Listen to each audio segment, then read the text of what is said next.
कुलदीप इंदौरा जी, जय सिंह अग्रवाल जी, पांडे जी, हमारे कैंडिडेट गोविंद कुंजवाल जी, स्टेज पे कांग्रेस पार्टी के वरिष्ठ नेता, प्यारे कार्यकर्ता, भाइयों और बहनों, आप सबका यहां बहुत बहुत स्वागत। शायद ऐसी सुंदर जगह में मेरी पहली मीटिंग हो रही है। सबसे सुंदर जगह में मेरी आज आपने मीटिंग करवाई। आज हम यहां जनरल बीसी जोशी की भी याद करते हैं। उन्होंने देश की सेवा की और अपनी पूरी जिंदगी देश की रक्षा के लिए उन्होंने दी। तो आज उनकी हम याद करते हैं। चुनाव का समय है। उत्तराखंड में, गोवा में, पंजाब में और मणिपुर में चुनाव है। देश की हालत आप जानते हो। प्रधानमंत्री नरेंद्र मोदी ने वायदा किया था कि हर साल 2 करोड़ युवाओं को वो रोजगार देंगे। आपको याद होगा? याद है ना? भूले तो नहीं? अच्छा, उन्होंने ये भी कहा था कि हर बैंक अकाउंट में 15 लाख रुपए डालेंगे। याद है आपको? कहा था कि काले धन को हिंदुस्तान से मिटा देंगे। याद है? तो मेरा सवाल यह है, आजकल जब नरेंद्र मोदी भाषण करते हैं तो अपने भाषणों में वो रोजगार की बात, भ्रष्टाचार की बात, 15 लाख रुपए की बात क्यों नहीं करते? क्या हुआ कि पहले प्रधानमंत्री हर भाषण में कहते थे 2 करोड़ युवाओं को रोजगार दूंगा, काले धन को मिटा दूंगा, 15 लाख रुपए बैंक अकाउंट में डाल दूंगा। और आज उनके आप भाषण सुनिए, पार्लियामेंट में भाषण सुनिए, चुनाव की सभा में भाषण सुनिए, उनके मुंह से रोजगार शब्द नहीं निकलता। आप देख लेना, आज भाषण करेंगे, टीवी पे देखना। मैं गारंटी देता हूं आपको कि नरेंद्र मोदी जी ना भ्रष्टाचार की बात करेंगे, ना रोजगार की बात करेंगे, ना महंगाई की बात करेंगे। कुछ ना कुछ जरूर बोलेंगे, मगर इन चीजों पर वो कुछ नहीं बोलेंगे। वो आपको यह भी नहीं बताएंगे कि पिछले 5 सालों में उत्तराखंड के 3 चीफ मिनिस्टर बदले गए। वो ये नहीं बताएंगे कि ये 3 चीफ मिनिस्टर भ्रष्टाचार के कारण बदले गए। वो नरेंद्र मोदी आपको नहीं कहेंगे। आज हिंदुस्तान में, सिर्फ उत्तराखंड में नहीं, पूरे हिंदुस्तान में युवाओं को रोजगार नहीं मिलता है। आज मैं यहां आपको यह बताने आया हूं कि हिंदुस्तान में रोजगार युवाओं को क्यों नहीं मिल रहा। कांग्रेस पार्टी होती थी, यूपीए की सरकार होती थी, तो हम जो छोटे कारीगर होते हैं, जो स्मॉल और मीडियम बिजनेस वाले लोग होते हैं, जो छोटे दुकानदार होते हैं, जो किसान होते हैं, हम उनकी सरकार चलाते हैं। हम अपनी पूरी की पूरी शक्ति इन लोगों की मदद करने में लगा देते हैं। नरेंद्र मोदी जी हिंदुस्तान के सबसे अमीर 5-10 अरबपतियों के लिए काम करते हैं। ये जो बड़े अरबपति हैं, ये देश को रोजगार नहीं देते हैं। रोजगार कौन देता है? रोजगार किसान देता है, रोजगार छोटा व्यापारी देता है, दुकानदार देता है, स्मॉल और मीडियम बिजनेस चलाने वाले लोग देते हैं। उन लोगों की मदद नरेंद्र मोदी जी नहीं करते हैं। मैं आपसे सवाल पूछना चाहता हूं, नोटबंदी हुई, नोटबंदी से किसानों का फायदा हुआ?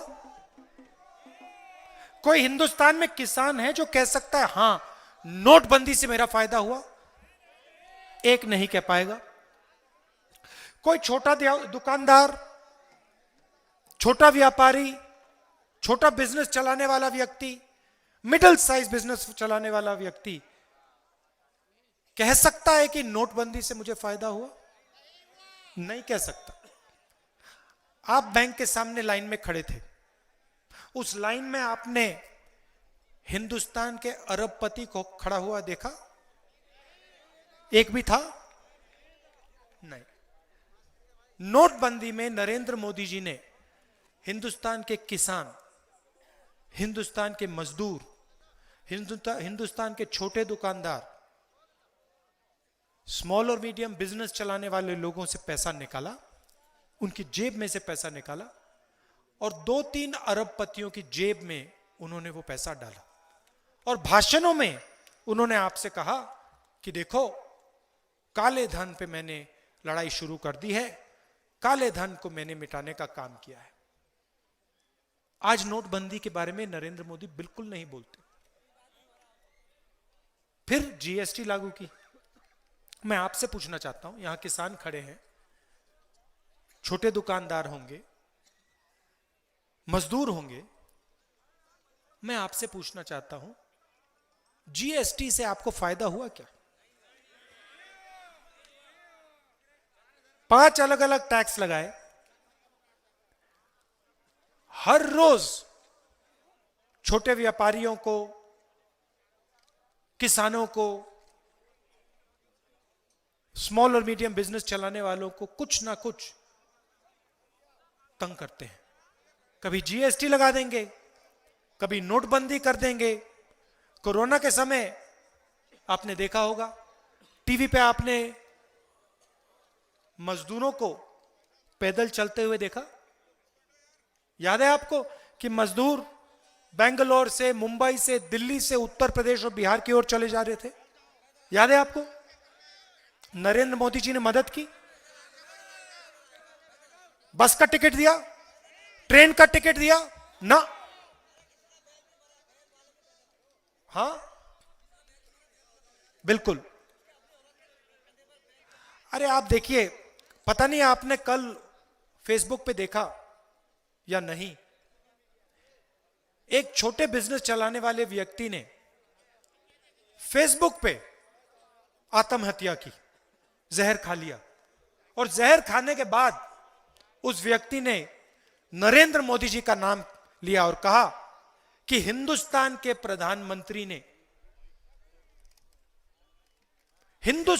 प्रधानमंत्री ने मेरी जिंदगी को बर्बाद कर दिया, इसीलिए मैं जहर खाकर आत्महत्या कर रहा हूं। हिंदुस्तान की जनता का इससे बड़ा अपमान हो सकता है? नहीं। मुर्दाबाद देखिए, मुर्दाबाद मत कहिए, क्योंकि कांग्रेस पार्टी की मीटिंग है, यह बीजेपी की मीटिंग नहीं है।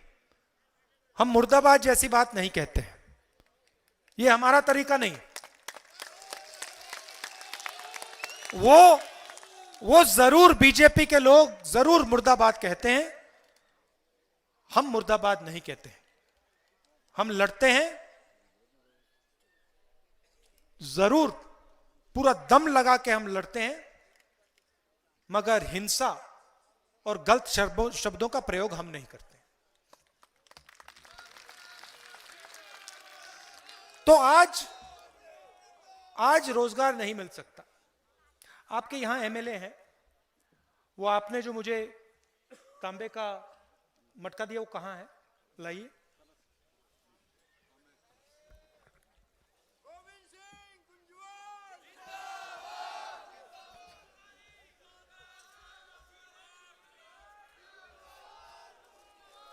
ये देखिए, ये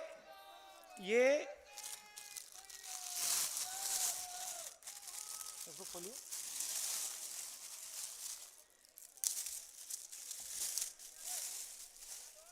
देखिए, ये जो है, ये आप लोगों ने, आपके कारीगरों ने ये बनाया है। इसके माध्यम से आपको रोजगार मिलना चाहिए। आपके, ये आपकी तपस्या है, ये आपकी तपस्या है। इसका फायदा आपको मिलना चाहिए। आपकी तपस्या जाया नहीं होनी चाहिए। अब आपके जो एमएलए हैं, उन्होंने यहां पे आपकी मदद करने के लिए हरिप्रसाद टमटा इंस्टीट्यूट खोलने की कोशिश की थी। तांबे का काम, पत्थर का काम, लकड़ी का काम, हैंडीक्राफ्ट का काम जो आप करते हो, उसके लिए उन्होंने एक इंस्टीट्यूट खोलने की कोशिश की थी। 100 करोड़ रुपए आपकी मदद के लिए यहां उन्होंने भेजा। इंस्टीट्यूट से 10,000 लोगों को रोजगार मिल सकता था। अब बीजेपी ने क्या किया? बीजेपी ने उस इंस्टीट्यूट को बनने नहीं दिया। जो आपका पैसा था, आपसे छीनकर उन्होंने कहीं और भेज दिया, और आपका जो इंस्टीट्यूट बनना था वो उन्होंने बनने नहीं दिया। तो मैं आपके एमएलए से कहना चाहता हूं कि जब हमारी सरकार बनेगी तो इस इंस्टीट्यूट को आप फिर से यहां लाइए, मगर इस बार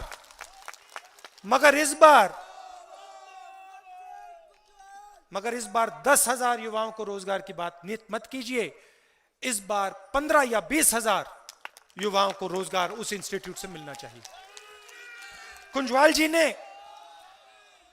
जी ने यहां के किसानों की मदद करने के लिए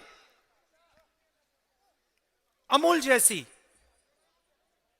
दूध की संस्था खोलने की कोशिश की। अभी वो मुझे बता रहे थे कि 35 करोड़ रुपए उन्होंने इस संस्था के लिए यहां बजट में डलवाए थे। दूध की जो संस्था बननी थी, जिससे हजारों किसानों को फायदा होता, सीधा उनके जेब में पैसा जाता, उसको भी बीजेपी ने कैंसिल कर दिया, रद्द कर दिया। उसको भी आप एक बार फिर यहां पे चालू करिए। अब कांग्रेस पार्टी की सरकार आएगी तो हम आपसे झूठे वायदे नहीं करेंगे। जैसे नरेंद्र मोदी जी ने कहा कि 2 करोड़ युवाओं को हर साल रोजगार मिलेगा, 15 लाख रुपए बैंक अकाउंट में जाएगा, यह मैं आपको नहीं कहूंगा। आप समझदार लोग हैं, मैं यहां आपसे झूठ बोलने नहीं आया हूं। मैं सच्चाई आपको जरूर बता सकता हूं। कांग्रेस पार्टी ने आपके लिए 4 वायदे किए हैं। इन वायदों को हम पूरा करके दिखा देंगे। 4 धाम 4 काम। पहला काम, 4 लाख युवाओं को हम रोजगार देने का काम करेंगे। और मैं आपको बता देता हूं, नरेंद्र मोदी जी ने सिर्फ कहा कि 2 करोड़ युवाओं को देंगे, उन्होंने ये नहीं कहा कैसे देंगे। मैं आज आपको बताता हूं, कांग्रेस पार्टी 4 लाख युवाओं को काम कैसे देगी। सबसे पहले, जो सरकारी पोस्ट्स खाली पड़े हैं उनको हम भर के देंगे, पहला काम।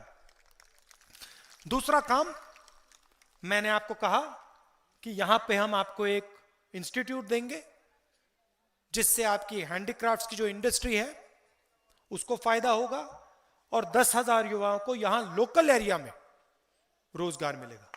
और आपकी जो तपस्या है, जो आप ये बनाते हो, इसकी मार्केटिंग सिर्फ उत्तराखंड में नहीं, बाकी हिंदुस्तान में हमारी सरकार करेगी और इसका फायदा आप तक हम पहुंचाने का काम करेंगे।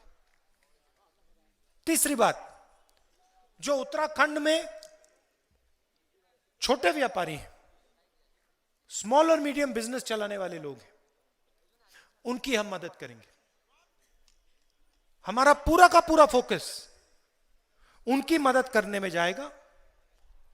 वो जो बनाते हैं उसकी मार्केटिंग करने में जाएगा, उनकी ट्रेनिंग में जाएगा और उनकी मदद करके हम ये 4 लाख रोजगार उत्तराखंड को दिलवा देंगे। दूसरा वायदा, आप यहां पहाड़ों में रहते हो, अगर हिंदुस्तान में किसी को महंगाई की चोट पड़ती है तो सबसे ज्यादा आपको चोट पड़ती है। आप दूर रहते हो, सब कुछ यहां पे आपको थोड़ा ज्यादा महंगा मिलता है, सही? तो अगर उत्तर प्रदेश में, बिहार में किसी को पेट्रोल से चोट लगती है तो उससे दुगनी चोट आपको यहां पहाड़ों में लगती है। अगर सब्जी महंगी होती है, देहरादून में सब्जी महंगी होती है, तो उससे दुगनी चोट आपको यहां पे लगती है, सही बात? तो मैं आपको यहां गारंटी करके कहता हूं कि जो आज गैस सिलेंडर आपको 1,000 रुपए में मिल रहा है, वो गैस सिलेंडर आपको कांग्रेस पार्टी गारंटी करके 500 रुपए में दिलवाएगी। अब यहां पे हमारे गरीब भाई भी होंगे, गरीब परिवार भी होंगे, जिनको महंगाई की सबसे बड़ी चोट लगती है। तो उनको मैं आज आश्वासन देना चाहता हूं। हम एक नई योजना ला रहे हैं, न्याय योजना। मैंने कल पार्लियामेंट में, कुछ दिन पहले पार्लियामेंट में कहा कि 2 हिंदुस्तान बनाए जा रहे हैं। एक चुने हुए लोगों का अमीर हिंदुस्तान, अरबपतियों का हिंदुस्तान, और दूसरा करोड़ों लोगों का, गरीबों का, बेरोजगारों का हिंदुस्तान। हमें ये 2 हिंदुस्तान नहीं चाहिए, हमें एक हिंदुस्तान चाहिए। उस हिंदुस्तान में सबको शिक्षा मिलनी चाहिए, सबको स्वास्थ्य मिलना चाहिए और सबकी रक्षा होनी चाहिए। तो हम न्याय योजना लाए हैं। न्याय योजना का लक्ष्य उत्तराखंड में गरीबी को मिटाने का। तो न्याय योजना उत्तराखंड के 5 लाख सबसे गरीब परिवारों को, 5 लाख सबसे गरीब परिवारों को सीधा बैंक अकाउंट में साल का 40,000 रुपए डालकर दे देगा। अगर आप गरीब हो, चाहे आप यहां रहते हो पहाड़ में या कहीं और रहते हो, आपकी कोई भी जात हो, कोई भी धर्म हो, हमें फर्क नहीं पड़ता। अगर आप गरीब हो, 40,000 रुपए साल के आपके बैंक अकाउंट में कांग्रेस पार्टी डाल के दे देगी। और ये 1 साल के लिए नहीं, जब तक हमारी सरकार रहेगी तब तक हर साल सीधा बैंक अकाउंट में आपके साल के 40,000 रुपए पहुंचा दिए जाएंगे। आखिरी वायदा, आप यहां रहते हो, दूर रहते हो, कोरोना के समय आपने देखा होगा, आपको अगर अस्पताल जाने की जरूरत पड़ी, दवाई की जरूरत पड़ी, तो यहां आसपास में आपको अस्पताल नहीं मिला। आपको दूर दूर जाना पड़ता है इलाज के लिए, दवाई के लिए, एक्सरे के लिए, इन चीजों के लिए आपको दूर दूर जाना पड़ता है। कांग्रेस पार्टी ने निर्णय लिया है कि हम स्वास्थ्य को, एम्बुलेंस को, दवाइयां को और डॉक्टरों को आपके दरवाजे तक पहुंचा देंगे। जहां गाड़ी नहीं पहुंच सकती, वहां हम मोटरसाइकिल एम्बुलेंस चलाकर आपके घर के सामने उसे पहुंचा देंगे। और जहां मोटरसाइकिल नहीं पहुंच सकती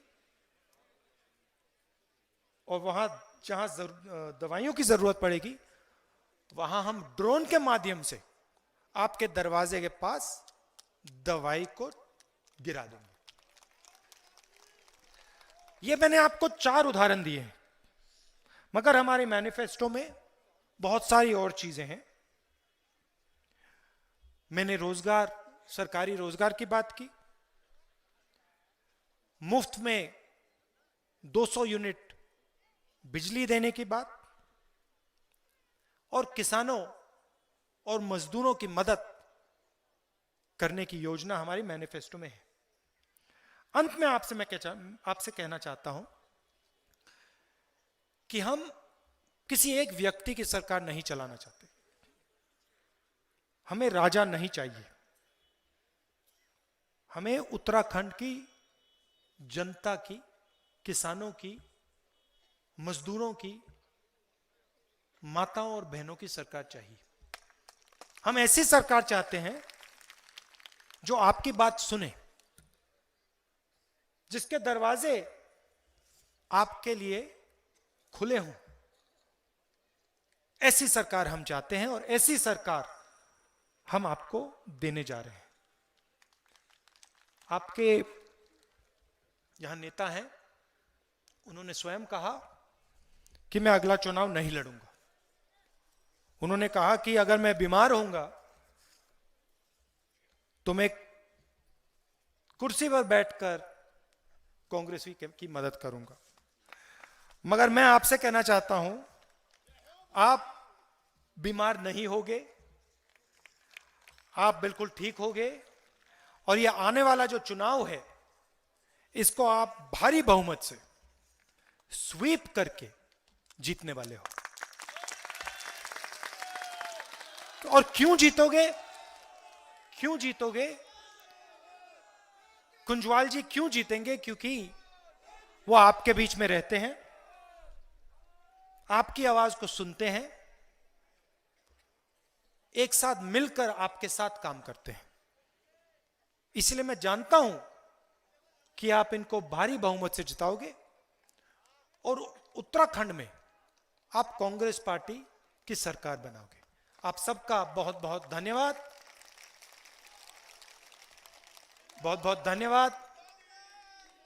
एक बात का मेरा दुख हो रहा है, मुझे दुख हो रहा है कि मैं यहां आया, इतनी सुंदर जगह है और मैं सिर्फ 1-2 घंटों के लिए आया।